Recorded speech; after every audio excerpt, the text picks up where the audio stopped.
Trudeau a vraiment dit on va nous écraser. Il y a des gens qui déroulent des banderoles Québec libre dans une soirée qui devait se passer en anglais. Puis là, les boxeurs, vers les derniers boxeurs qui doivent se pogner, arrivent sur le ring avec des robes de chambre écrit Québec libre. Puis là, ça fait un gros coup d'éclat. Puis le boxeur anglais, il arrive, il se bat contre Eric Lucas. La foule eut le God Save the Queen. C'est bon, l'anglais, il comprend. Puis là, il y a l'hymne canadien. Puis la foule le eut encore plus. Puis le boxeur anglais était comme... Mais moi, j'ai eu la chance de travailler avec eux. On a fait quelque chose sur un tournoi de deck hockey, qui se passait à Mont-Tremblant. Puis le Québec massacre tout le monde. Puis moi, j'ai vraiment pas d'affection pour Lucien Bouchard. J'ai vraiment de la misère avec.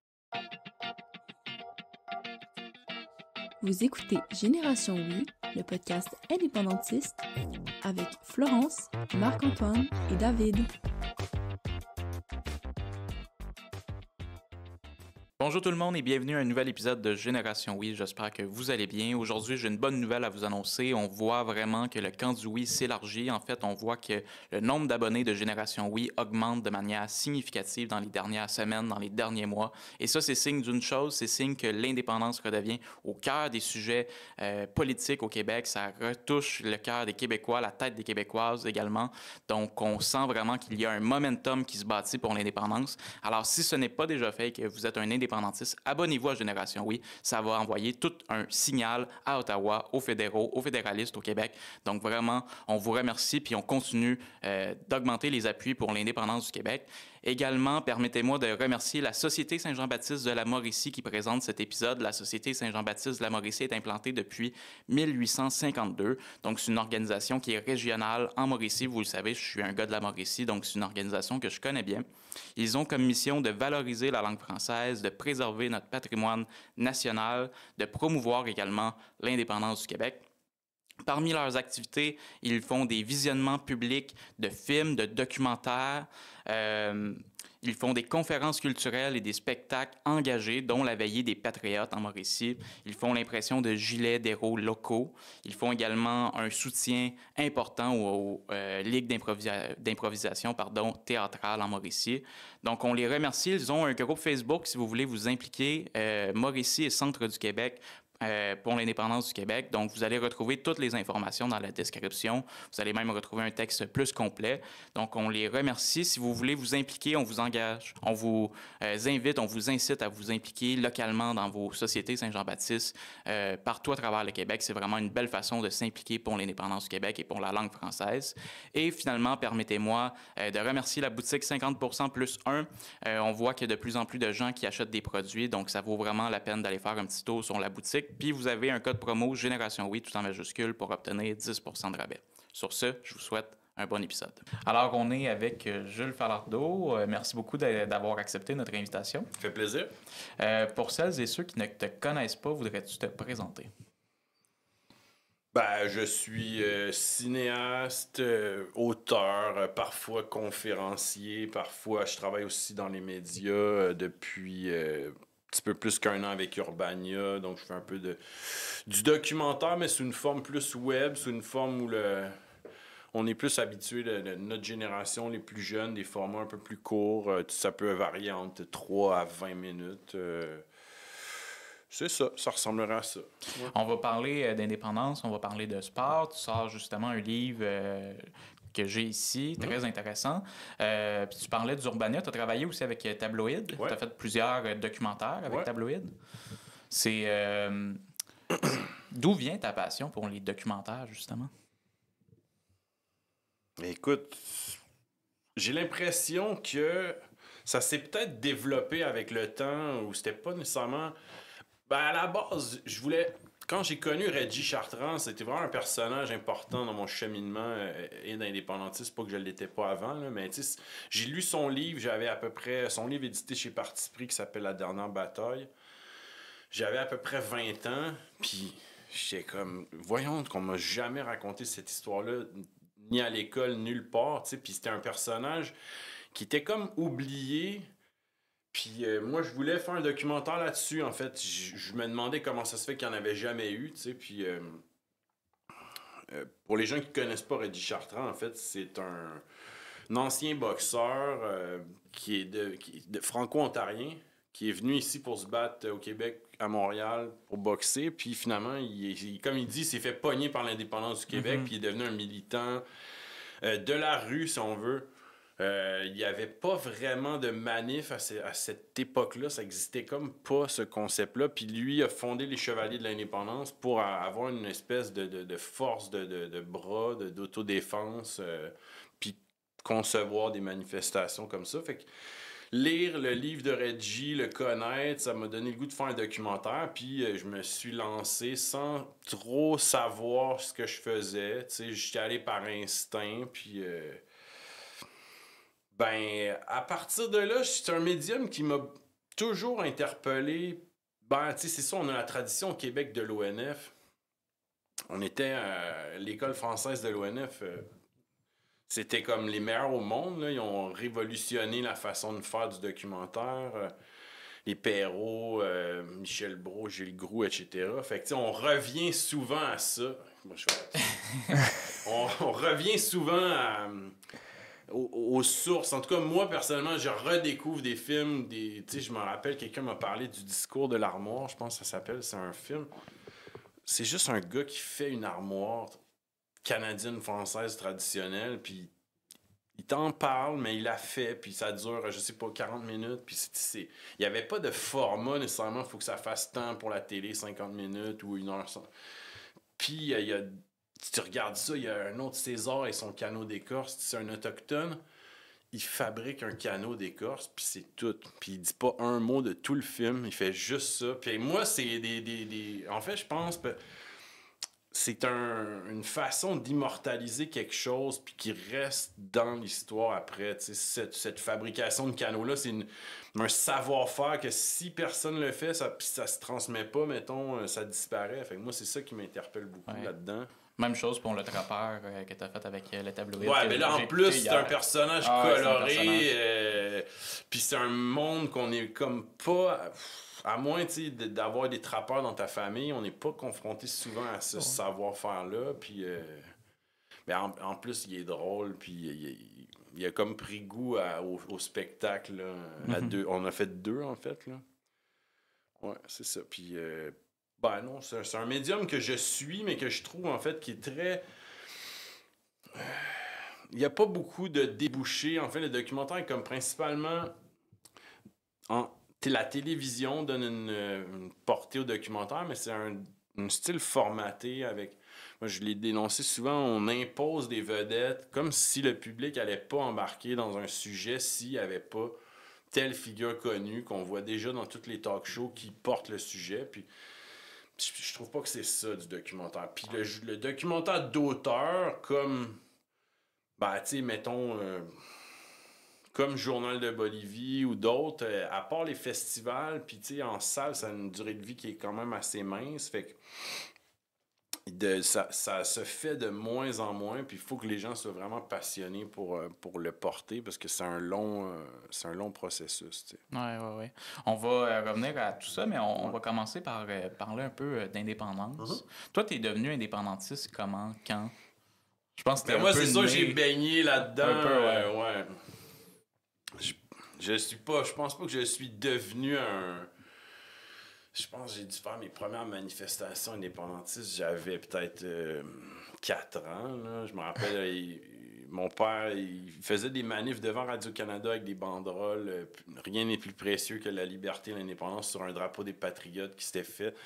Puis moi, il me mettait dans un arbre, puis là, je criais « Vive le Québec libre », puis il y avait une vieille madame qui est passée, puis elle m'a engueulé, puis j'avais pleuré. T'sais. C'est genre mes souvenirs des premières manifs. Après ça, je me rappelle le référendum de 95, j'avais 10 ans. Puis tu comprends qu'il se passe quelque chose, tu comprends pas nécessairement la portée, tu sais. Oui, mais... Là, à l'école, moi, j'avais des collants du oui, tu sais, qu'on mettait sur les cases. Puis là, on s'accusait. Ah, lui, il vote non. Tu sais, petit gars de 10 ans aussi, mais il vote non. Tu sais pas... Puis je pense par la suite... C'est ça, j'ai parlé de Reggie Chartrand, mais c'est un personnage qui m'a vraiment... je te dirais pas qui a changé ma perception de l'indépendance, mais de voir quelqu'un de se donner autant et physiquement, d'avoir payé de sa personne... Tu il s'est fait tabasser, il était en prison. Il a donné de son être à 100% pour la cause. Puis je pense que ça m'a peut-être amené à un autre niveau. Puis après ça, je pense que c'est par la lecture aussi beaucoup. Tu sais, je te dirais qu'il y a des couches. Je suis pas plus indépendantiste que je l'étais, mais disons que mon intellect de connaissance, de pourquoi, puis d'arriver à pouvoir convaincre des gens, puis ça. Puis je pense, tu sais, chaque lecture indépendantiste importante rajoute une couche à ça, de lire, mettons, le livre de Francis Simard, comment ça s'appelle déjà? J'ai un blanc, ou de Pierre Vallière, ou la biographie de Parizeau en 3 tomes. Quand tu regardes sur le coup, ça a l'air gros, là, c'est genre, je sais pas combien, mais c'est tellement un truc marquant pour moi. Je l'ai lu tardivement, puis on dirait que tout ce que cet homme a fait de sa vie, ça devait mener au pays. Tout était pensé. Et puis, t'as envie que l'histoire soit différente quand t'arrives au bout du livre. T'as envie de dire, mais tu sais, la logique, ça aurait été qu'on gagne. Là. Mm-hmm. Puis, qu'est-ce qui fait en sorte que le projet d'un Québec dans une fédération canadienne, au fond, ça t'intéresse pas? Ben, je veux dire, historiquement, on le voit à quel point, tu sais... Ben, tu sais, on va en parler des équipes sportives du Québec, c'est un bon exemple, mais mettons François Legault, tu sais, qui se prétend nationaliste, puis à chaque fois qu'il va dire à Ottawa, ouais, on va aller chercher quelque chose, il demande un truc, on lui dit non. Puis qu'est-ce que tu veux qu'il fasse après? Tu sais, c'est la faiblesse de son argument, ça s'arrête au nom du fédéral, puis c'est tout, là. Ouais, on s'agenouille devant Ottawa, puis s'il vous plaît, donnez-nous les pouvoirs en immigration. C'est ça, peu importe. Puis ça a toujours été... Puis il y a cette espèce de mépris aussi vis-à-vis du Québec. Je pense on parle des équipes Québec, mais que, mettons, nos sportifs vont être déconsidérés. Il va y avoir un Canadien français qu'on met dans l'équipe Team Canada. Ça va être le gardien. Puis... Mais je simplifie, là. Tout le monde comprend. Oui, puis il faut qu'il soit vraiment plus exceptionnel que les autres pour qu'il fasse sa place. Puis il pourrait même pas parler en français s'il y a un coéquipier en français dans l'équipe. Là, c'est complètement démesuré.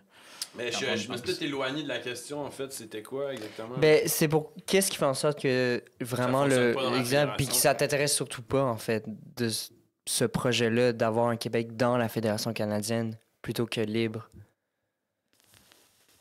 Qu'est-ce qui fait? Ben, j'ai pas mon pays, c'est tout. Le Canada, c'est pas... Puis je pense que si les Québécois ils portaient attention des fois à comment, mettons, l'establishment anglo-saxon nous méprise, là, s'ils savaient plus dans le quotidien, on serait déjà libérés, là. Ouais. Tu as parlé de Parizeau comme modèle politique. Tu as lu ses 3 tomes, ça t'a beaucoup inspiré. À part Parizeau, tu peux nous parler aussi de Parizeau, mais c'est qui tes figures qui t'ont inspiré dans ton action politique? Tu as parlé aussi de Régis Chartrand.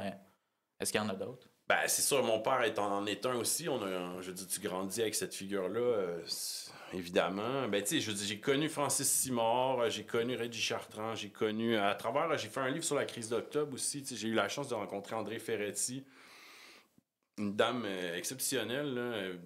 Je pense que, je sais pas si elle est décédée comme 2 ans après, peut-être. Je me rappelle pas exactement, mais tu sais, quelle figure incroyable. Doris McKinnon aussi, qui était la compagne de Régis Chartrand, qui l'accompagnait dans les manifs. Puis c'est tous des gens comme ça qui jalonnent ton parcours. Puis d'autres modèles. Ben, c'est sûr que Parizeau, c'en est un. Ben, quelqu'un, mettons, j'aime bien.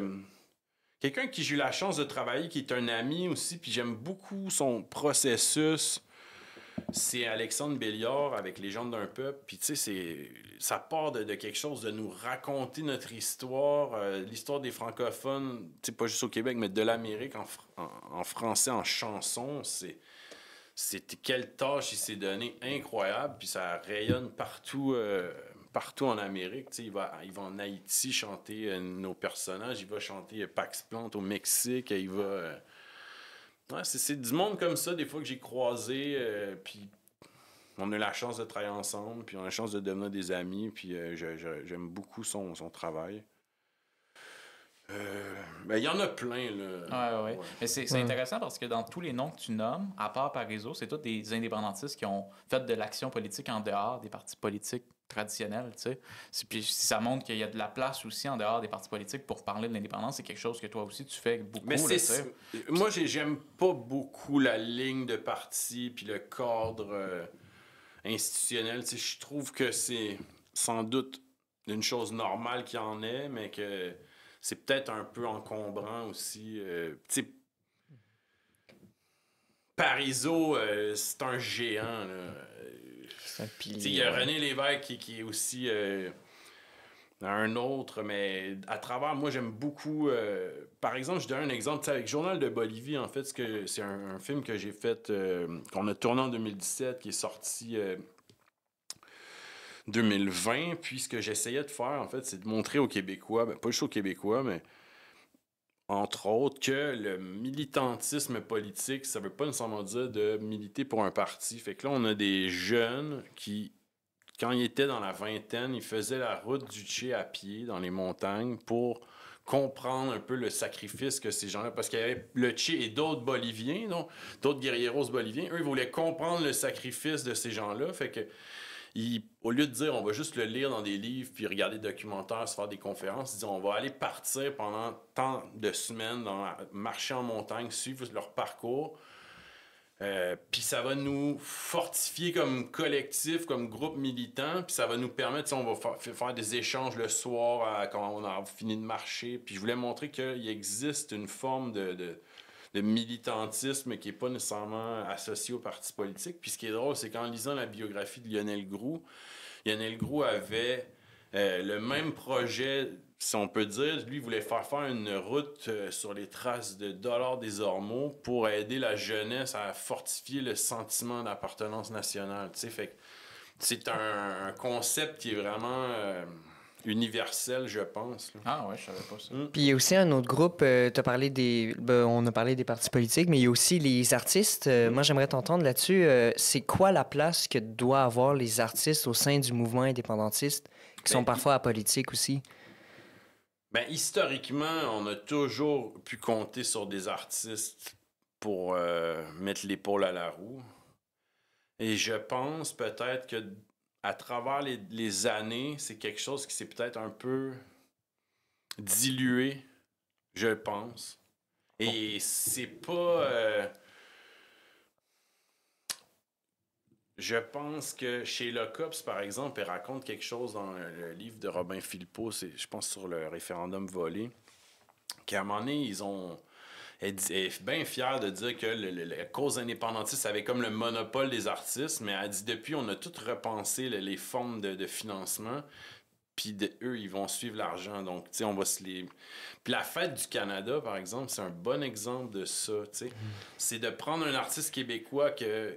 Bon, c'est pas nécessairement tout le monde l'aime, mais tu sais, qu'une grande partie de la population est attachée, puis tu lui donnes un chèque, tu dis viens chanter là, puis dans le fond, c'est comme tu y estampé une feuille d'érable dessus en disant voici un artiste canadien, tu sais. Puis l'artiste, je suis pas sûr qu'ils sont tous conscients de ce qu'ils font, tu sais. Ils pensent que non, mais c'est juste une célébration, on va pas, y a rien de politique, mais veux pas, ça l'est, tu sais. T'as la feuille d'érable, tu vas. Puis je sais pas si c'est.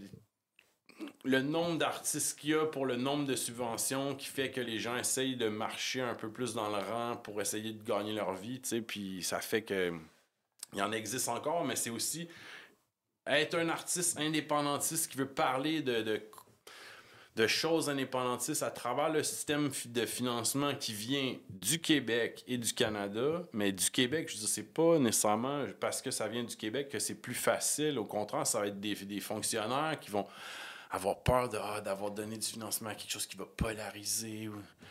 Fait que c'est un parcours, tu sais... si on parle du film, mettons, Les Roses, Félix, il a tiré ça pendant 10 ans, là, puis il a réussi à aboutir, puis ça a fini, tu sais, mais il fallait que tu le portes sur ton dos. Comme mon père a fait le film Octobre, il l'a porté pendant 15 ans. 15 février, c'est pareil. Fait que c'est je pense pas qu'il y a une désaffection des artistes pour la cause, mais j'ai l'impression que c'est moins présent sur la place publique, je pense. Puis qu'est-ce qui explique que ça soit aussi long? Tu parles des différents films, là, Les Roses, Octobre, 15 février. Qu'est-ce qui explique que ça soit aussi long pour ces films-là à aboutir? C'est-tu comme ça avec tous les films ou tu penses que ça touche à un sujet plus sensible? Non, mais tout le monde qui passe par ça. C'est un processus qui est long, puis c'est un processus où il y a des prise de décision à plein de niveaux où les gens doivent faire des compromis, ou si t'es vraiment têtu, t'en fais pas, puis tu te bats contre la machine à toutes les étapes, que ça soit au financement. Après ça, tu sais, je disais, le documentaire, c'est un diffuseur qui est la télé. Si t'embarques pas dans leur truc, puis tu continues à le porter, ben c'est bonne chance. Arrange-toi tout seul. T'es libre de le faire comme tu le sens, sauf que personne va te donner un sou, tu sais. Ouais. Fait que à partir du moment, c'est que le cinéma aussi, ça coûte cher à faire. Il y a des techniciens, il y a il y a des affaires logistiques, des rues à barrer, là, si on parle de la fiction. Il y a des autorisations pour telle affaire. Il y a des contrats syndicaux de tel... Fait que là, tu sais, mettons un film de fiction, mettons moyen aujourd'hui, ça serait peut-être 3,5 millions que ça coûte. T'sais, ça a l'air gros, mais quand tu penses à tous les gens qui ont travaillé dessus...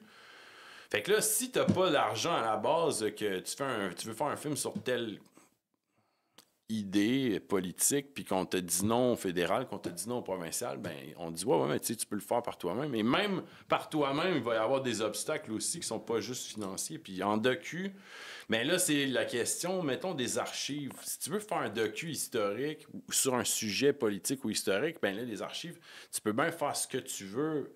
Ton film avec tes propres moyens, sauf si tu veux des archives, il faut que tu les payes, il faut que tu payes aux 30 secondes de ce que tu utilises. Fait que veux pas, ça va toujours revenir à ça, tu sais. Y a-t-il quelque chose derrière que les artistes peuvent faire ou c'est comme c'est le statu quo puis je veux dire tant que ça mais il faut... Tu sais, Journal de Bolivie, on l'a fait en faisant un sociofinancement, comme vous avez fait pour meubler votre studio, là. Puis les gens ont embarqué, puis ça nous a permis de le faire, puis moi, j'y croyais, puis tu sais, c'est... Mon idée en tête, c'était de demander en fait à tous les gens qui ont fait la route, qu'est-ce que c'est pour vous la phrase patria o muerte, la patrie ou la mort, parce que je trouvais qu'il y a un sentiment nationaliste très fort chez les Boliviens, chez les Latino-Américains en général, puis chacun m'a répondu des trucs différents, mais ça se recoupait. Fait que j'ai une finale qui est comme un 3-4 minutes de patria o muerte, puis j'y tenais beaucoup à ça. Fait que bref, c'était pas juste sur le militantisme puis le tché, mais c'était aussi sur comment ces gens-là, ils militent puis ils voient leur patrie. Puis t'as même des muralistes anarchistes qui voient aucun problème, eux, à se dire fiers d'être boliviens, tu sais. Fait que on l'a fait avec du sociofinancement, mais il faut que tu y crois, puis il faut que tu le mettes sur tes épaules, puis il faut que tu travailles à l'extérieur pour gagner de l'argent, pour pouvoir avoir du temps pour mettre sur ton film. Fait que c'est pas viable à chaque film de ta vie, tu sais, faut que tu le mènes. C'est un combat de tous les instants. Ouais, c'est peut-être un peu pour ça que c'est long. Si tu le fais avec de l'argent, mais t'es comme à la remorque des institutions qui donnent du financement. Puis si tu le fais par tes propres moyens, ben c'est ton temps que tu investis. Puis c'est des gens que tu vas demander est-ce qu'ils veulent le faire bénévolement, tu sais, puis ils le font. Sauf que là, je veux dire, les autres, il faut qu'ils gagnent leur vie, nourrir leurs enfants. Fait que ça tombe toujours... ça prend du temps. Absolument. Tu parles justement de ton film Journal de Bolivie. Tu es un gars plutôt à gauche, mais aussi très nationaliste, très indépendantiste. Comment tu penses que, parce que tu t'es intéressé à la question là, justement dans ton film, comment la gauche et le nationalisme peuvent coexister? Est-ce que tu penses que c'est compatible? Ben oui, mais il faut que l'indépendance soit d'abord. Il faut que ça soit la jonction, tu sais, que quelqu'un se dise de gauche, mais qui dit « je serai pas prêt à m'asseoir avec des indépendantistes de droite », ben ça veut dire que t'es pas indépendantiste en premier, ça veut dire que t'es de gauche en premier, puis donc tu sers pas beaucoup la cause dans ce contexte-là, je trouve. Ouais. C'est... La coalition de 95, c'est aspirer à ça. C'est ça qu'on devrait avoir en tête pour... ça veut dire qu'il va y avoir Manon Massé, Gabriel Nadeau-Dubois qui vont s'asseoir avec Pierre-Carl Péladeau, Mathieu Bock-Côté, etc. C'est pas évident à penser, mais tu dis, si c'est ça le but, si t'es vraiment indépendantiste, puis je sais que là-dedans, il y a du monde des gens à droite qui détestent les positions de la gauche et vice-versa, mais ils vont être capables de dire, ben moi, je vais m'asseoir avec cette personne-là, puis on va le faire, le pays, tu sais. Ouais. Puis, est-ce que tu trouves que, parce que souvent, on accusait Québec solidaire de mettre des conditions à l'indépendance. Puis là, on entend de plus en plus des gens de droite économique mettre des conditions, eux aussi, à l'indépendance. T'en penses quoi? Tu trouves-tu que c'est... Il y a quelque chose quand même d'hallucinant de voir des gens qui disent « Ah ouais, je vais voter pour votre projet de pays, mais seulement si... » Ben, c'est la même chose, en fait, que de dire t'es pas un indépendantiste en premier. Ça veut dire que tu te considères à droite, tu veux surtout pas faire affaire avec ces gens-là. C'est un frein, là, dans un sens. T'as-tu l'impression justement que par rapport à 95, on est vraiment dans ce contexte-là de polarisation où on est davantage de droite ou de gauche avant d'être indépendantiste? C'est niaiseux, mais ça m'intéresse pas, en fait, moi. Quelqu'un, tu sais, je peux parler avec des gens de droite ou de gauche, puis on parle des désaccords, mais si la personne est indépendantiste puis que c'est son premier souci, je suis capable on peut même avoir un débat houleux ensemble, puis s'envoyer chier sur certains sujets, puis je vais être capable de m'asseoir avec toi, puis... on se dit, voici notre objectif. C'est pas obligé d'être... Tu sais, il y a des gens qui sont indépendantistes que je suis pas... Sur d'autres sujets, puis ça m'intéresse... Pas que les autres sujets m'intéressent pas, mais ces positions sur ce truc-là, que moi, je sois pas en accord, fondamentalement, c'est pas important. Là, pourquoi... Moi, je suis complètement d'accord avec toi. Moi aussi, c'est la cause de ma vie. Tu sais, l'indépendance d'abord, avant tout, puis après ça, on chicane après. C'est ça, ayons une maison. On va avoir notre studio, puis après ça, Tu sais, je me rappelle, j'avais vu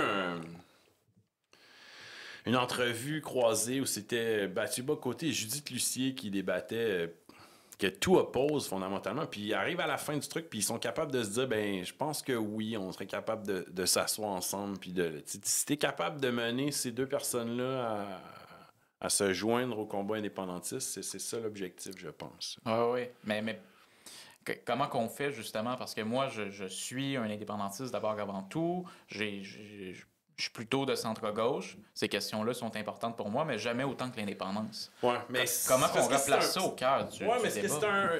Dans un pays normal, tu vas avoir un gouvernement qui va aller à gauche, un gouvernement qui va aller à droite, à un moment donné, ça se fait, mais si on n'en a pas de pays, c'est un peu idiot de se...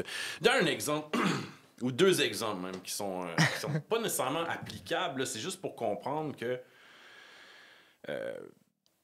quand tu as eu les nationalistes et les communistes chinois se sont entretués pendant des années, puis là, à un moment donné, les Japonais rentrent sur le territoire, puis là, ils font, bon, là, il y a un envahisseur étranger qui vient, peut-être qu'on pourrait mettre notre querelle de côté, je veux dire, ils s'entretuaient, là, ils se tuaient, peut-être qu'on peut mettre notre querelle de côté, on va marcher ensemble avec nos pires ennemis, puis on va sacrer dehors l'envahisseur étranger, puis après, on recommencera, c'est un peu ça, c'est pas...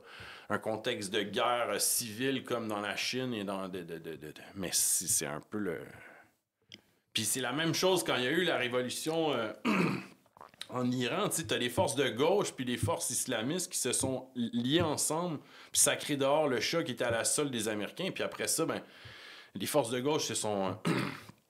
ben, ils ont été moins wise. Les islamistes ont pris le pouvoir, mais tu sais, ils ont été capables de mettre des différents côtés puis... pour la nation, en fait.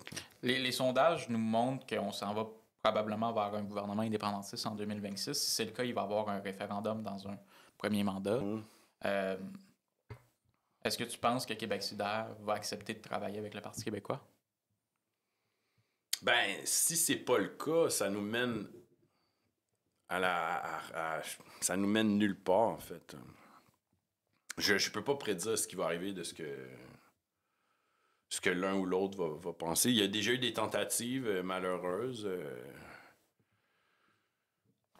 Mais je pense qu'ils ont approuvé leur bonne foi dans ce cas-là. Puis, tu sais, s'ils le font pas, ça va juste nous prouver qu'ils le sont pas. Mais il y a du monde, je sais qu'il y a du monde fondamentalement indépendantiste à Québec solidaire qui sont de bonne foi.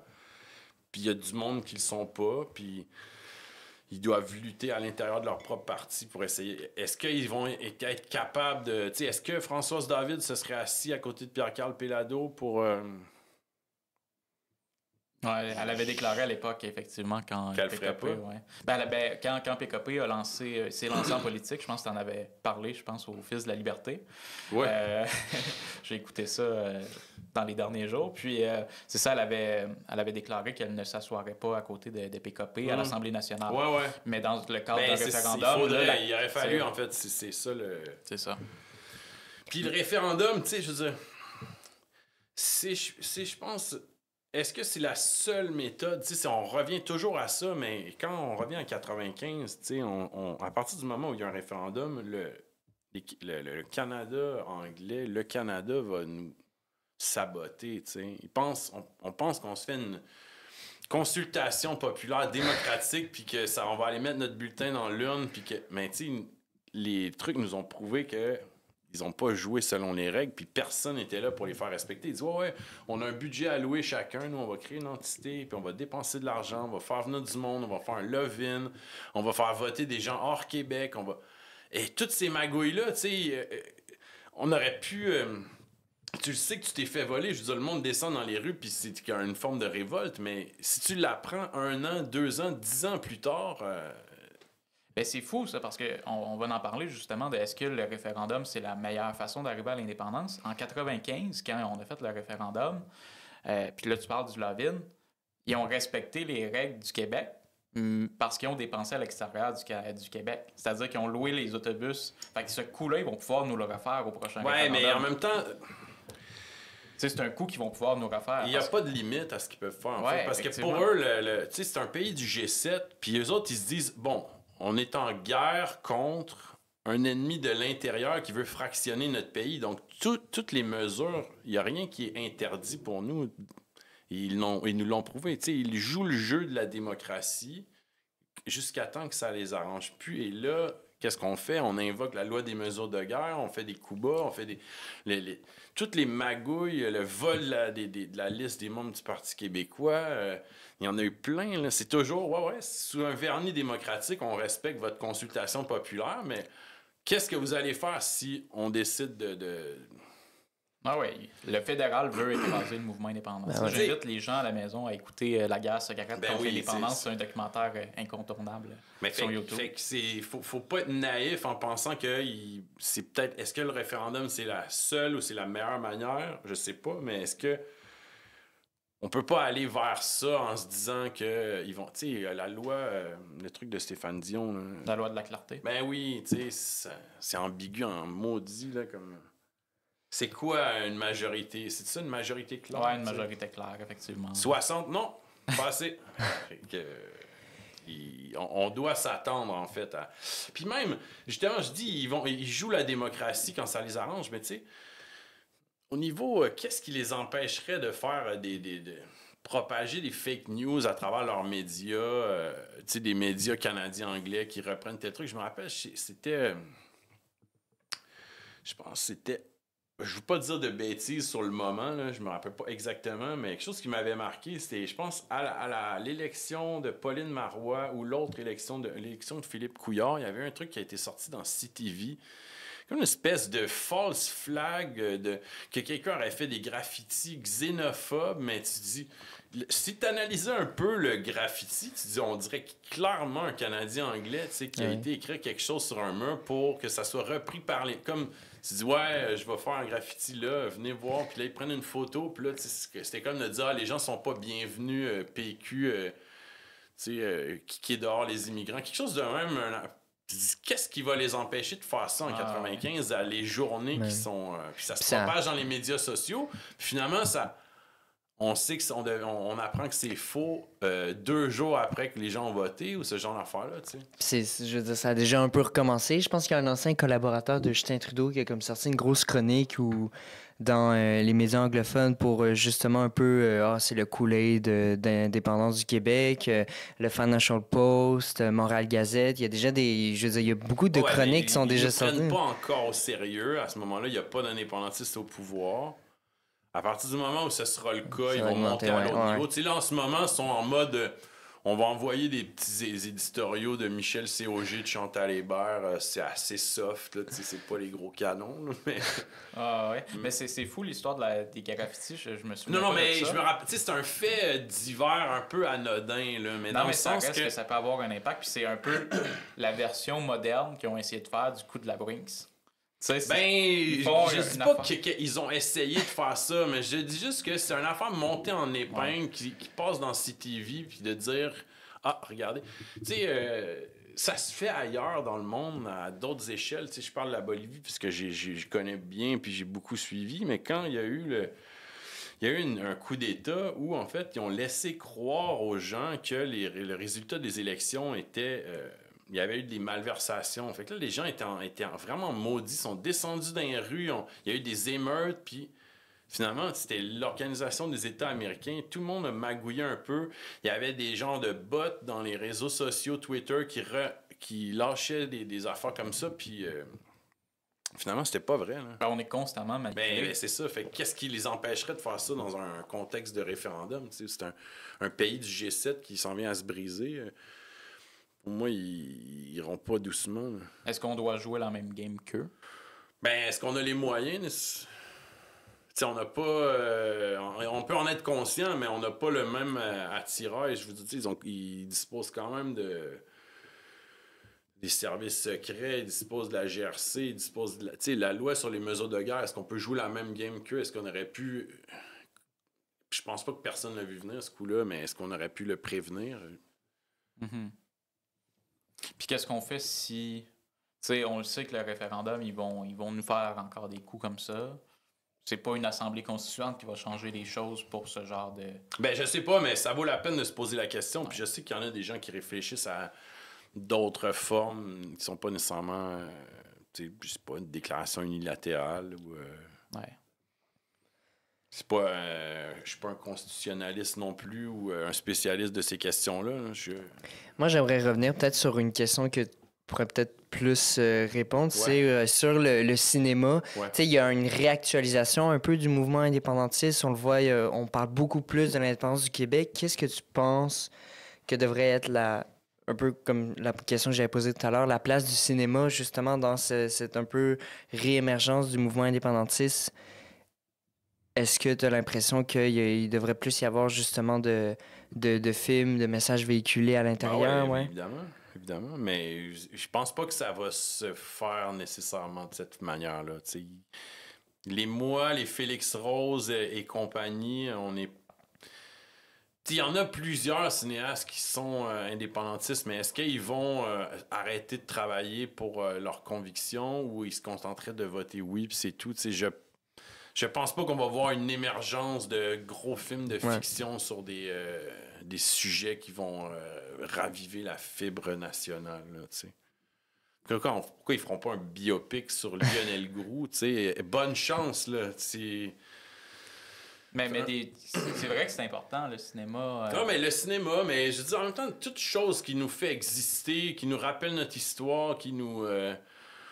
on peut tomber sur le sujet des équipes Québec, là, qui n'est pas quelque chose qui se fait un peu à l'extérieur des cadres naturels. C'est les gens de la Fondation Équipe Québec qui mènent ça à bout de bras, puis ils font exister le Québec sur la scène internationale à travers des équipes sportives. C'est incroyable là, comme force que ça donne. Puis moi, j'ai eu la chance de travailler avec eux. On a fait quelque chose sur un tournoi de deck hockey qui se passait à Mont-Tremblant.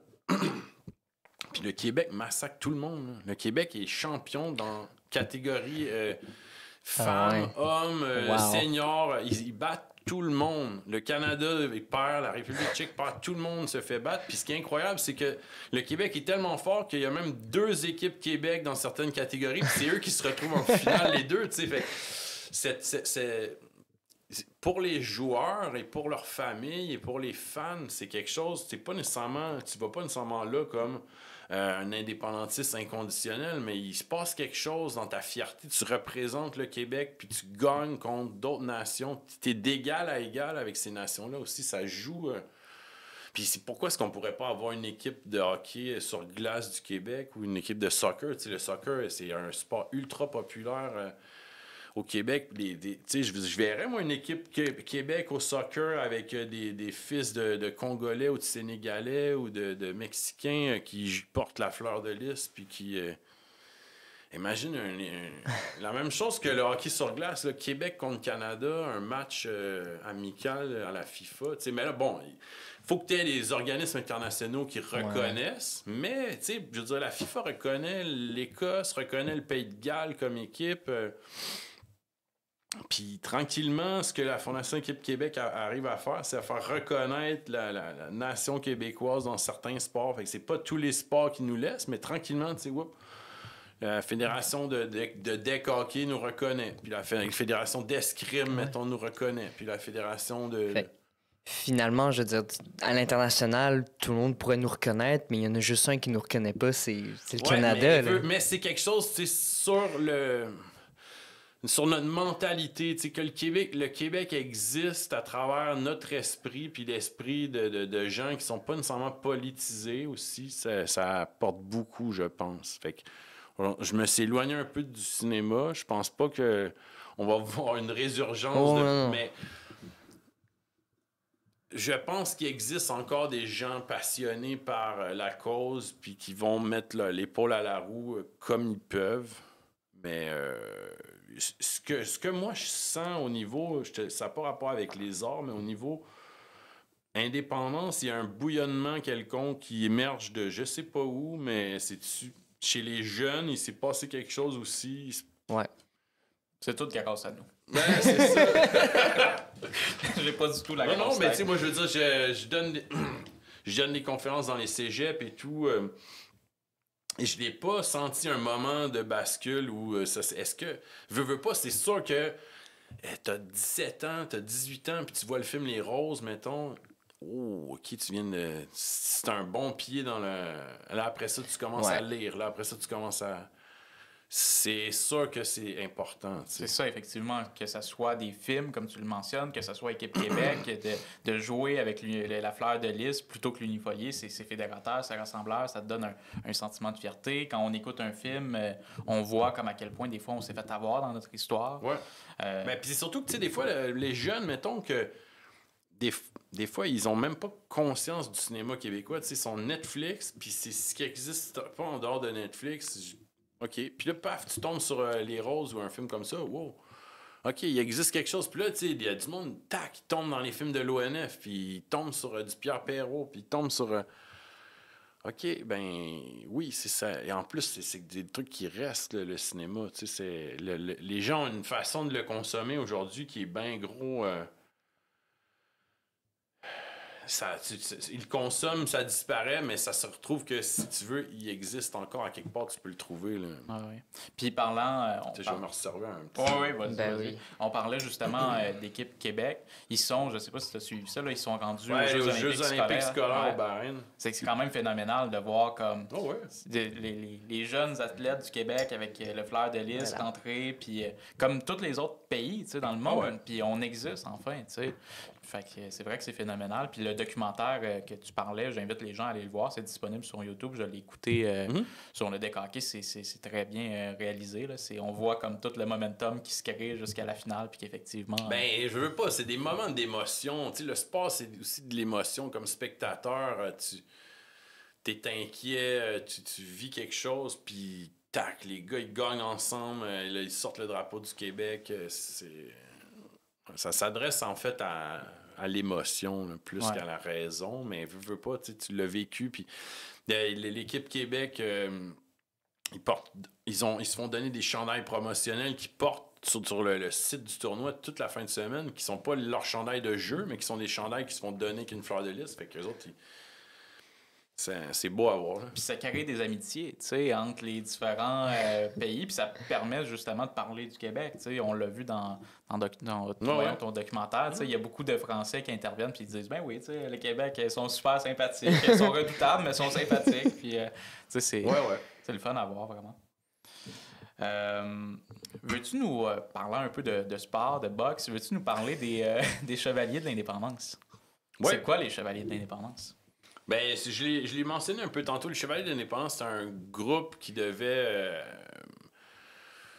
basé sur la dignité et la fierté, selon Reggie Chartrand, qui était son fondateur. Et le but, c'était un peu d'être capable d'avoir une présence physique, de résister à ne pas se faire piétiner dans certains contextes de manifestation. Donc, il y a un des événements qui est vraiment fondateur des Chevaliers de l'Indépendance. Ça s'est passé au Carré Dominion. Donc, il y a c'était-tu un porte-parole du RN, Guy Pouliot, qui devait faire une conférence à l'université Sir George Williams. Et là, il y avait des Canadiens anglais qui ont comme chahuté, ils ont piétiné le Fleur-de-Lysée et tout. Fait que là, il y a Reggie Chartrand qui se pointe avec quelques autres gars de son école de boxe. Et là, il se dit, là, ça a créé...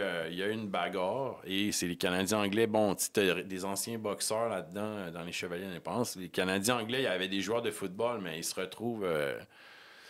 le cul dans la neige, puis c'est eux qui sont Bon, après ça, la police intervient, ils assomment, ils rentrent dans le tas, mais à partir de là, ça a été un mouvement qui devait encadrer, avoir amené une présence physique à certaines manifestations, puis qui était un peu basé sur l'autodéfense. C'est pas genre armé comme les Black Panthers, mais c'était... physiquement, on est capable de résister puis de se défendre. Puis...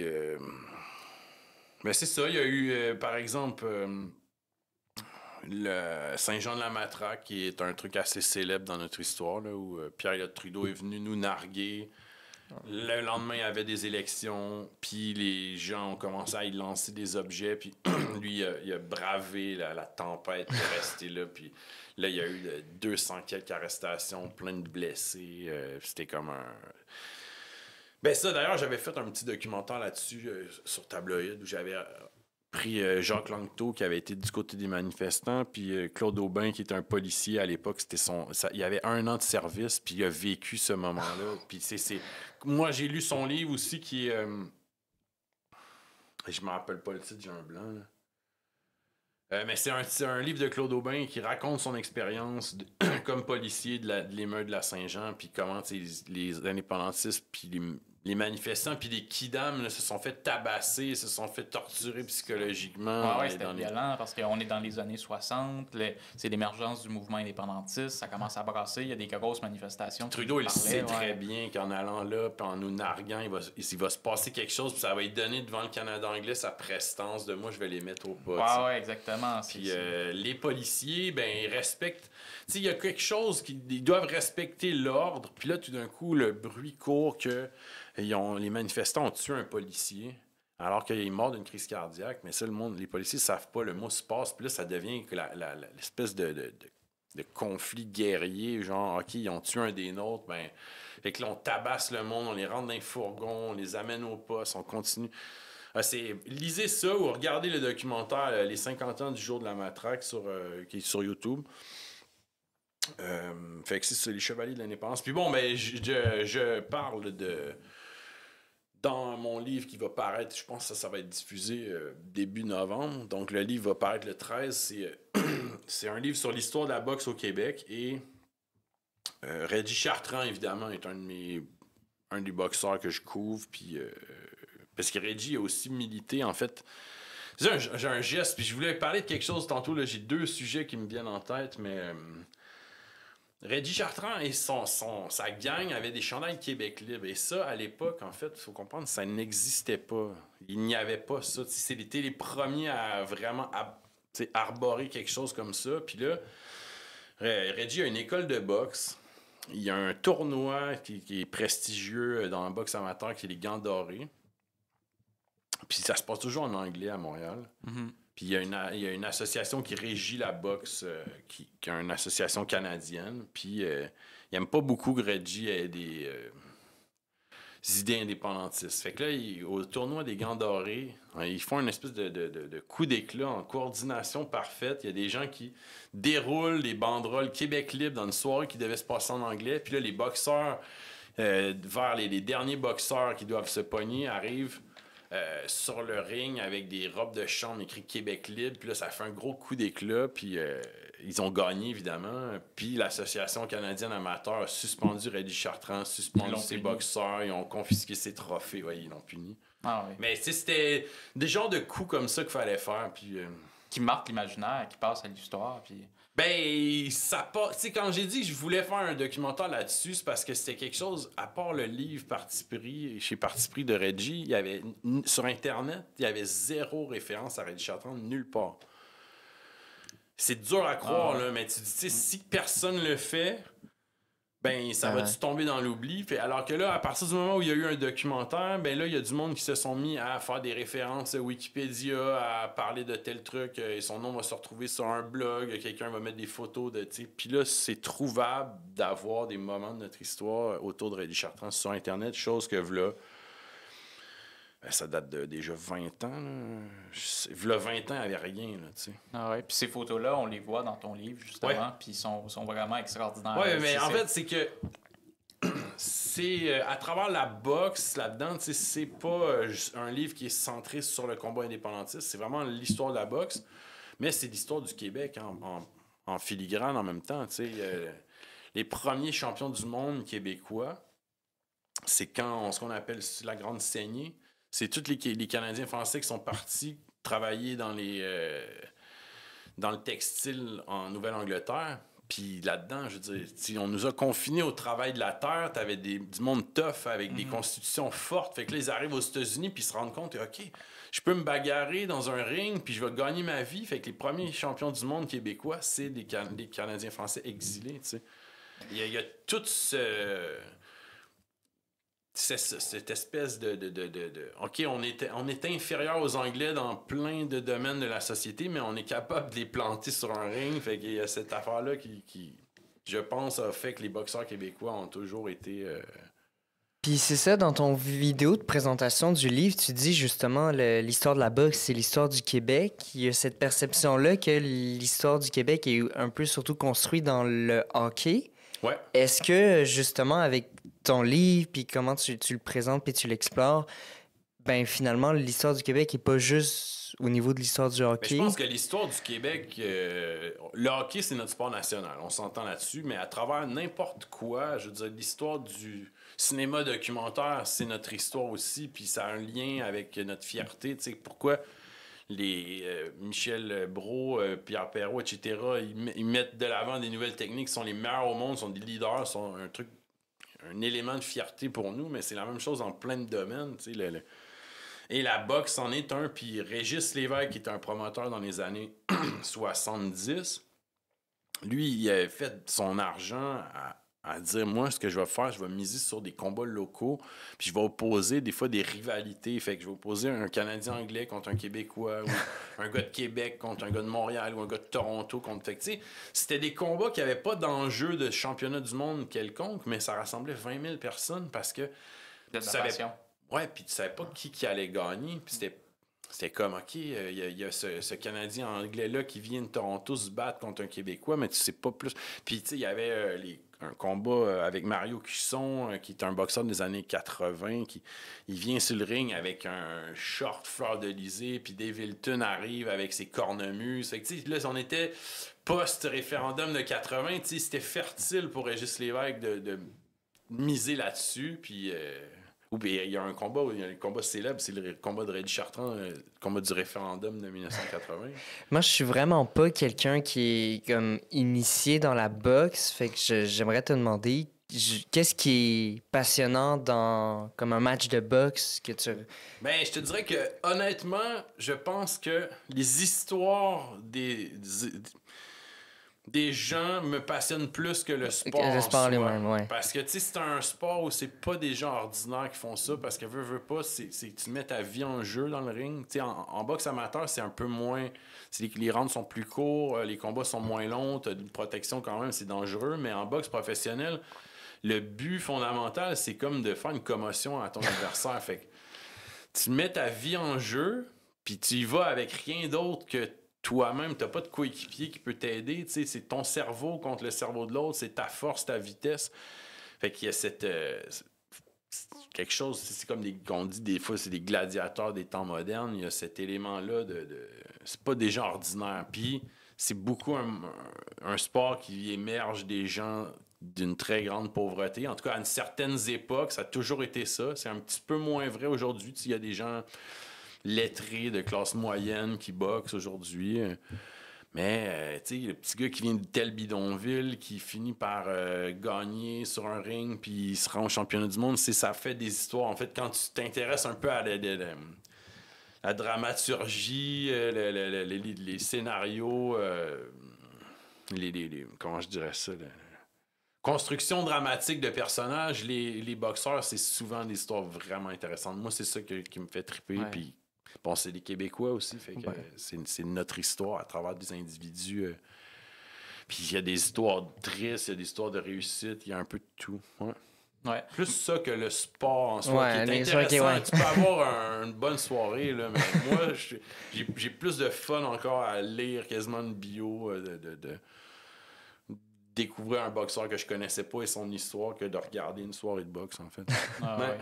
C'est bien raconté, justement. Je l'ai pas tout lu encore, mais pour ce que j'ai lu, tu racontes vraiment l'histoire derrière les boxeurs, les boxeuses, puis c'est ça, on n'a pas besoin d'aimer en tant non, c'est ça, combat, je voulais pas que ça soit juste quelque chose qui s'adresse aux mordus. T'sais, je vois que les mordus puissent s'y retrouver, évidemment, ils vont avoir du fun, mais quelqu'un qui s'y connaît pas va avoir autant de fun, je pense, à plonger dans cet univers-là.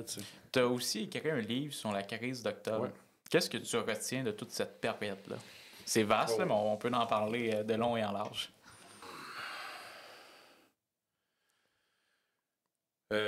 C'est ben trop vaste, ta question. Ouais.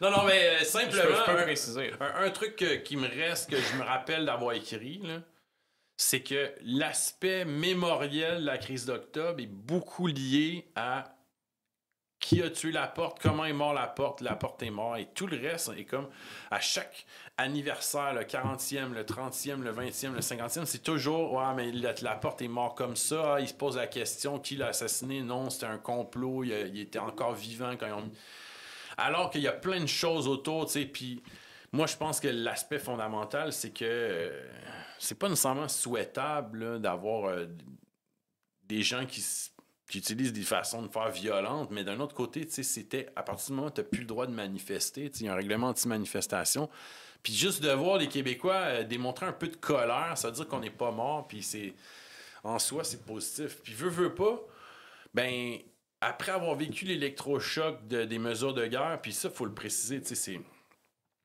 Trudeau a vraiment dit on va nous écraser. Puis ça va être tellement un choc psychologique.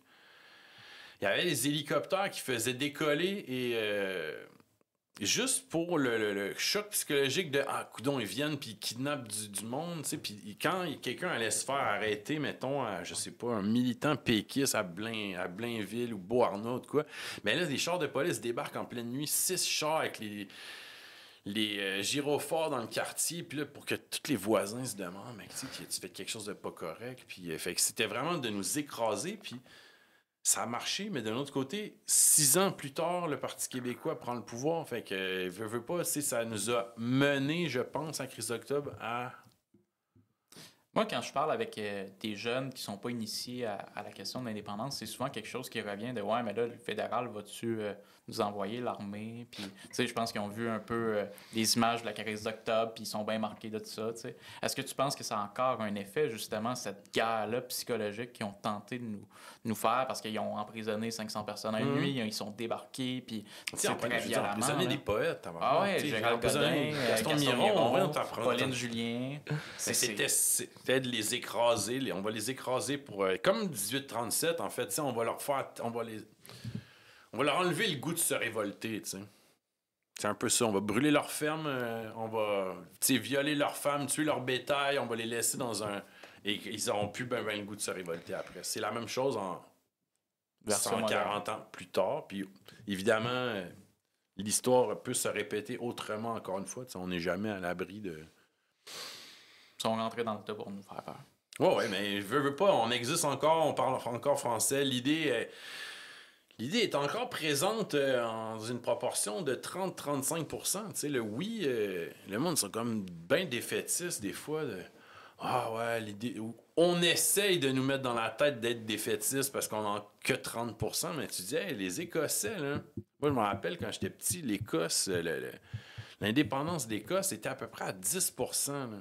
Puis ils ont perdu le référendum à 45. Fait que, nous, on a une base de 30-35 %. On n'a pas énormément à aller chercher, là. Fait que, il n'y a pas il n'y a pas lieu d'être défaitiste, selon moi. Dans le passé, le Parti québécois était très étapiste, puis très ambigu sur son option.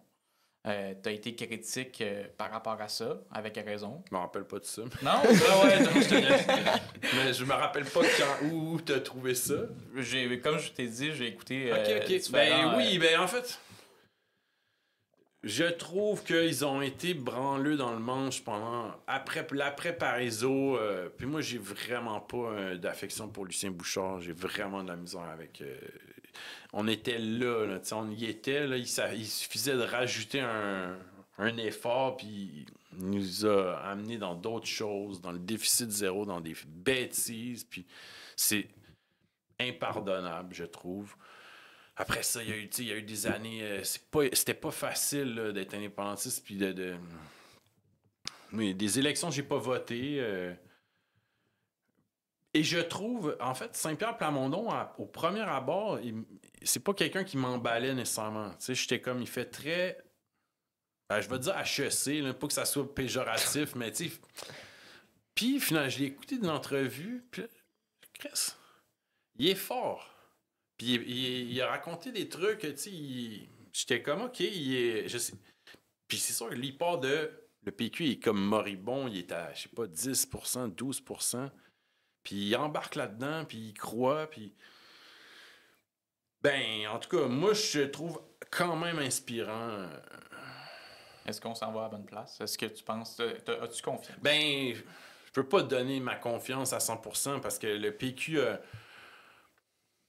il y a des attentistes qui est-ce que Plamondon va se faire ralentir par eux? Va-tu réussir à mener la barque où il veut? Je peux pas le dire, mais le PQ nous a prouvé qu'il est capable de se nuire aussi, puis il est capable d'être empoté. Mais je trouve que le personnage est assez inspirant, puis il a une tête sur ses épaules, puis il est articulé. Ben, c'est ça. C'est plus encourageant qu'effectivement, il y a quelques années, que le Parti québécois promettait même pas un référendum, alors que c'est sa raison d'être. Mais là, en même temps, de l'autre côté, Saint-Pierre Plamondon, il part à 10 %. Il se dit, bon, si je veux regagner ma base militante, c'est ça le sujet. Fait que à partir de là, il va rechercher tout ce monde-là. À partir du moment où il va se retrouver au pouvoir, il va avoir, ou proche, il va avoir les mêmes possibles considérations que d'autres ont eu avant lui. Ça veut pas dire que il va avoir contre vents et marées. On peut pas prédire l'avenir. On sait pas ce qui va se passer. T'es un gars qui s'intéresse beaucoup à la géopolitique et à la politique internationale. Est-ce que tu trouves qu'au Québec, on s'y intéresse pas assez? C'est une excellente question. Moins vaste que celle de tantôt. Aussi vaste. En effet. Et c'est surtout que c'est mal fait comment on nous la présente. Et les médias sont responsables de ça en se disant toujours « mais ça intéressera pas les gens, puis on n'a pas assez de temps. » Puis essaye de parler, mettons, de la géopolitique du Kurdistan dans 3 minutes d'une chronique radio entre la météo, les sports. Tu sais, bonne chance, là. Tu fais juste un résumé. C'est ça. Fait que là, c'est ce qui est souvent relié à la politique internationale dans les médias, c'est les États-Unis, comme si c'était les seuls pays, puis la France. Le reste, c'est s'il y a eu un séisme avec beaucoup de morts ou un attentat ou bombardement, on va peut-être en parler, mais on va jamais te permettre de comprendre quoi que ce soit. T'sais, ça va toujours être, il est arrivé ici, puis voici. Je pense que le médium podcast est un médium qui est extrêmement intéressant pour ça, puis ça donne un peu tort aux médias de dire ouais, les gens s'y intéresseront pas, ça va être trop long, mais tu sais, il y a du monde qui écoute des podcasts de 3 heures sur une discussion avec un sociologue, puis Chris, il y a des centaines de milliers de vues, là, puis tu sais, moi-même, j'écoute des affaires que pas nécessairement passionné par la géologie, là, mais j'écoute une ingénieure géologue minière me parler, mettons, des dégâts environnementaux créés par la mine, mais je vais l'écouter 3 heures et demie, puis j'en aurais pris plus. Là. Fait que le médium podcast Ouais. Encore faut-il un peu s'en servir parce que des fois, il y a aussi cette tendance des médias à comme essayer d'aller dans les nouveaux médias, mais de garder un peu Refaire leur le même, code, Ben oui. Ben oui. un peu écoute, spectaculaire, puis on Ouais, délaisse mais un je peu. pense que après c'est le spectateur, il est capable d'aller chercher c'est ce qui est le fun, en fait. T'sais, à une époque, on avait que à Radio-Canada, puis on était pris avec... il y a des émissions qui sont plus de qualité que d'autres, là, mais là, avec l'offre de balado que tu peux aller chercher en langue C'est française, facile, ouais. en Afrique francophone, en France, en Europe, ici. Fait que non, je pense que la géopolitique est très mal servie aux Québécois dans les médias en général. Puis c'est un peu ce que tu faisais au Fils de la Liberté. Ouais. J'ai pas tout écouté, évidemment. Ouais. Là. Il y a beaucoup d'épisodes de ce que j'ai pu voir. C'est-tu quelque chose qui te manque, ça, de parler de géopolitique? Parce que tu le faisais bien. Là. Moi effectivement, tu sais, on écoute aux nouvelles, c'est un reportage de 3 minutes sur qu'est-ce que Donald Trump a dit, puis c'est très sensationnaliste. Ouais. Alors que toi, tu prenais vraiment le temps de... Ben, je pense qu'en fait, si tu veux vraiment plonger là-dedans, il faut lire, puis il faut être curieux, puis il faut être alerte de... Des fois, on va te proposer quelque chose, on lit ça, puis tu sais, il faut faire un effort aussi. C'est notre... Si on s'y intéresse pas, c'est dur, des fois, tu pars de zéro. C'est pas évident de savoir où te garrocher si je m'intéresse à la géopolitique. Mais non, ça me manque pas tant que ça. Mais je trouve que c'était très demandant en même temps. À chaque semaine, de penser à un sujet, d'avoir le temps de... Tu sais, j'en fais des fois des chroniques radio à l'occasion, mais c'est quand j'ai un sujet que j'ai le goût de parler. Si on m'imposait à chaque jour ou à chaque semaine, elle parle de quelque chose, c'est... Puis j'aime autant, en fait, moins être présent pour en parler, puis plus prendre le temps de mieux comprendre certaines situations. Puis des fois, ça donne... J'ai fait une chronique, mettons, à une radio de Québec sur l'Argentine, mais il me donne le temps de le parler aussi. À Radio X? Non. OK. Je trouvais ça. Non, quelle radio? C'est au 96.9 Lévis. OK. Et on me donne une demi-heure, tu sais. Alors que si on me donne 6 minutes dans un autre poste pour essayer... Comment tu veux que je vulgarise? Tu sais, c'est que la géopolitique, c'est aussi l'histoire, c'est la géographie. Tu peux pas juste dire il s'est passé ça, voici les belligérants, mais si tu connais pas l'histoire du pays, des fois, il faut que tu retournes un peu en arrière. Puis là, tu sais, mettons, j'avais fait 30 minutes sur le nouveau président argentin, puis...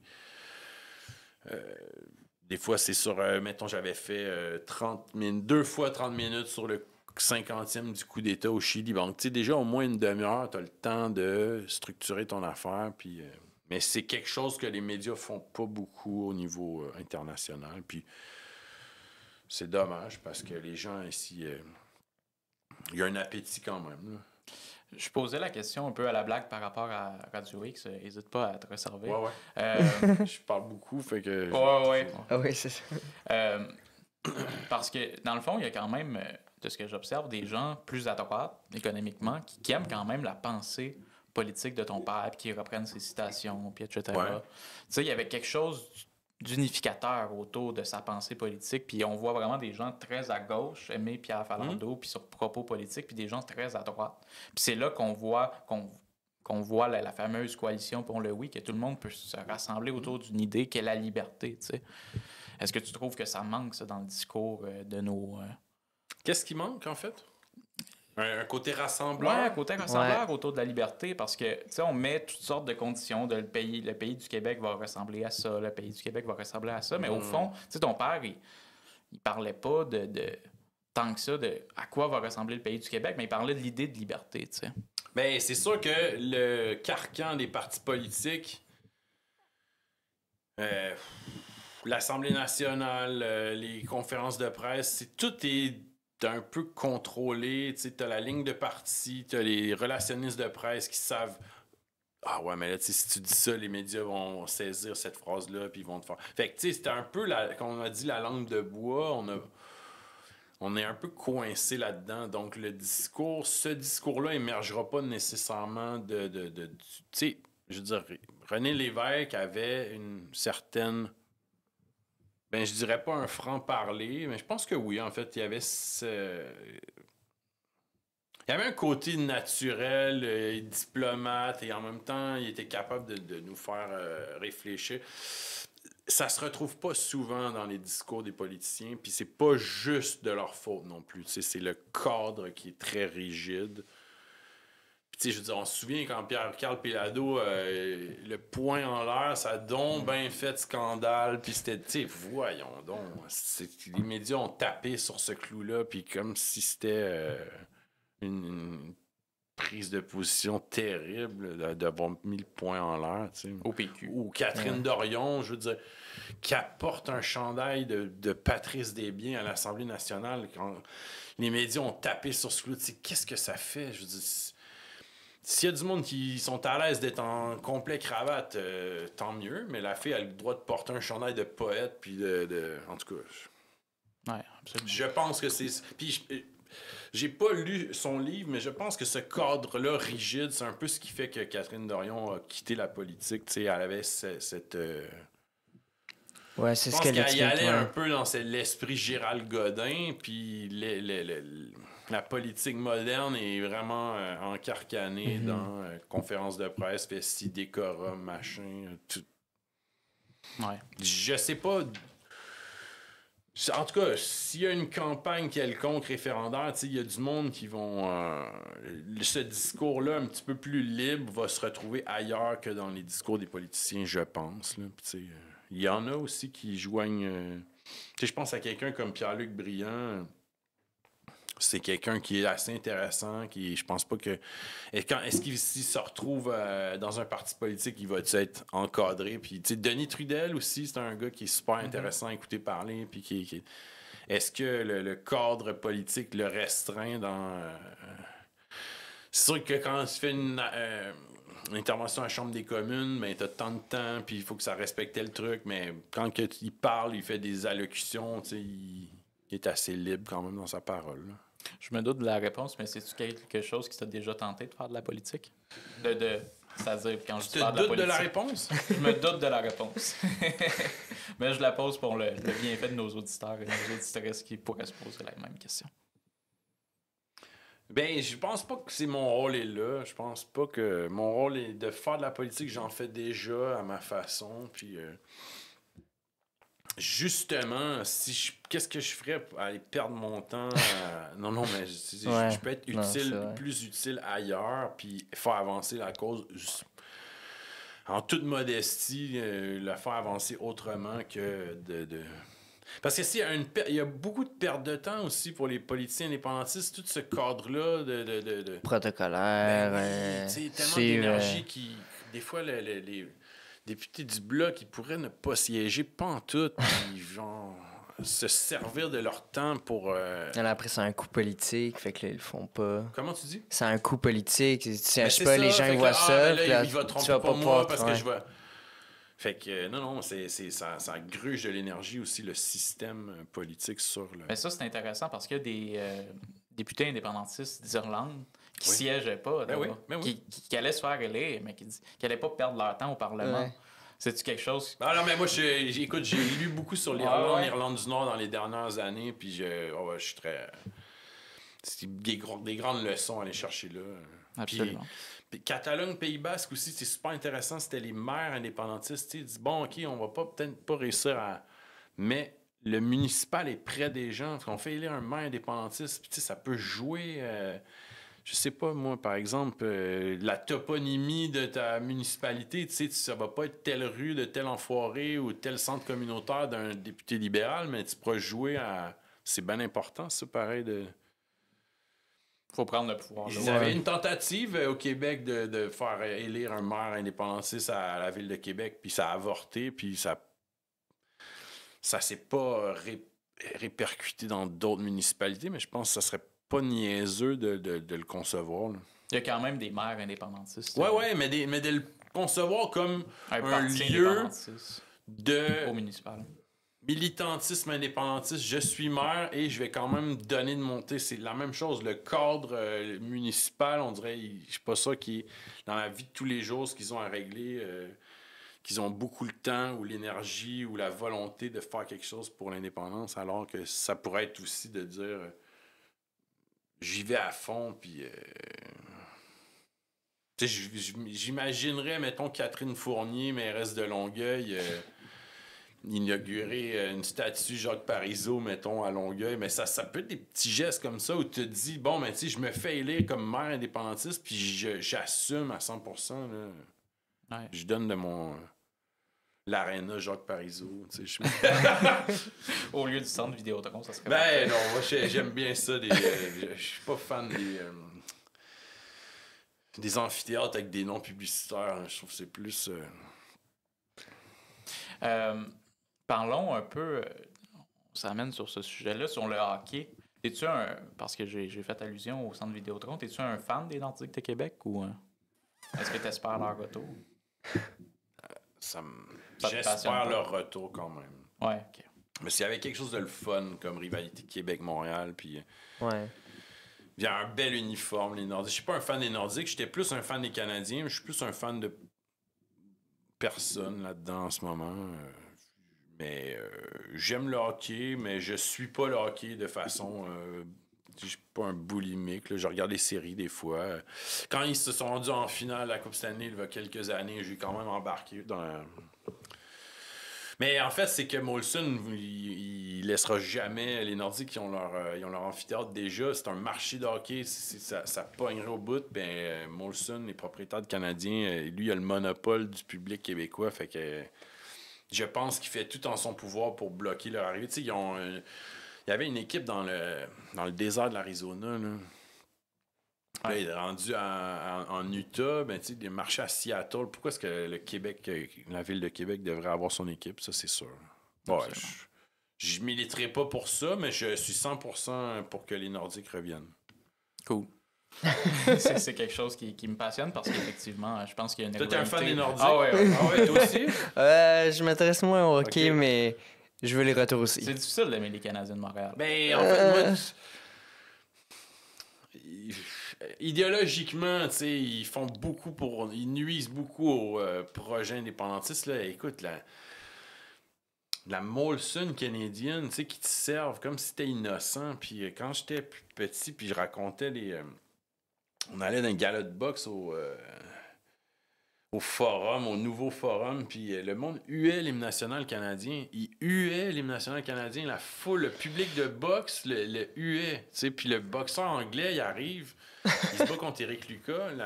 La foule hue le God Save the Queen. C'est bon, l'anglais, il comprend. Puis là, il y a l'hymne canadien, puis la foule le hue encore plus. Puis le boxeur anglais était comme, mais qu'est-ce que c'est que cet endroit? C'est quoi? J'ai quelque chose que j'ai pas compris. T'sais. Puis, je veux dire, au Centre Bell, l'hymne national canadien, c'est un protocole, le monde on la main. C'était pas comme ça, il y a 20 ans. Ouais. Ah, ouais. Ils ont... Puis Molson fait un gros travail idéologique, justement, avec la Molson canadienne. Ils sont les festivals qu'ils ont achetés. Le monde sont aux Francopholies de Montréal, puis ils se retrouvent à boire de la Molson canadienne. C'est terrible, symboliquement, comme... Ah, j'imaginerais... Aujourd'hui, on verra pas ça, justement, de l'hymne canadienne huée. Moi, je me fais regarder de travers quand je m'assois pendant l'hymne canadienne au Centre Bell. On parlait, avant de commencer l'épisode, que ton père, c'est un grand sportif. Mm-hmm. Ça vient-tu un peu de là, ta passion pour le sport? Ben, je pense que oui. En fait, à la base, mon père a joué au football pour les Lions du Collège de Montréal, mais c'est un sprinter aussi au départ. Puis c'est ça une anecdote que je voulais raconter. Il voyait les chandails Québec libre des Chevaliers de l'Indépendance, puis il se demandait qu'il était pas là-dedans. Fait qu'il s'en était fabriqué un lui-même avec de la peinture, puis il était allé à sa course, il faisait le 100 mètres, 200 mètres, puis il s'était fabriqué lui-même des starting blocks, puis il était arrivé avec son chandail Québec libre, puis il avait gagné le 100 mètres ou le 200 mètres, je sais plus c'est quoi. T'sais. Fait que c'était comme ce genre de petit geste-là de je vais me patenter moi-même un chandail Québec libre. Il avait quel âge à ce moment-là? Il devait avoir à peu près 16 ans. OK. Je dirais. Aïe. Parce que lui, il avait découvert, en fait, le combat indépendantiste à travers le RIN, puis les années 60, là, les années du RIN, du FLQ et tout. Fait que je dirais... ça doit être écrit à quelque part. C'est-tu dans l'album Falardeau, mais c'est écrit, j'en parle de ça. C'est quand même méconnu. Moi, je ne savais pas que ton père était un sprinter à la base. Ouais, mais il était escalade, kayak, Bon, il a joué au football, la course, il a fait beaucoup de sports. C'est avec lui que tu es allé à tes premiers galas de boxe. Ouais. Ouais. Quel souvenir que tu en gardes de ces premiers galas de boxe-là? Ben... Moi, je pénètre dans un monde où, je veux dire, c'était bien spécial. T'avais les Hells Angels avec leurs patchs. Ils s'achetaient, tu sais, des billets au parterre, puis toute une tribune. Puis il n'y avait pas de loi anti-gang, ils s'affichaient. T'avais le monde fumant dedans aussi. Là, les boxeurs, ils font un effort physique pendant 10 rounds, tu sais, de 3 minutes, puis le monde fume des cigares sur le bord de l'arène. Puis c'était Stéphane Ouellet était comme la renaissance de la boxe au Québec, tu sais, le poète, le petit gars du Saguenay, puis il était comme tellement talentueux. La boxe, c'était en plein essor.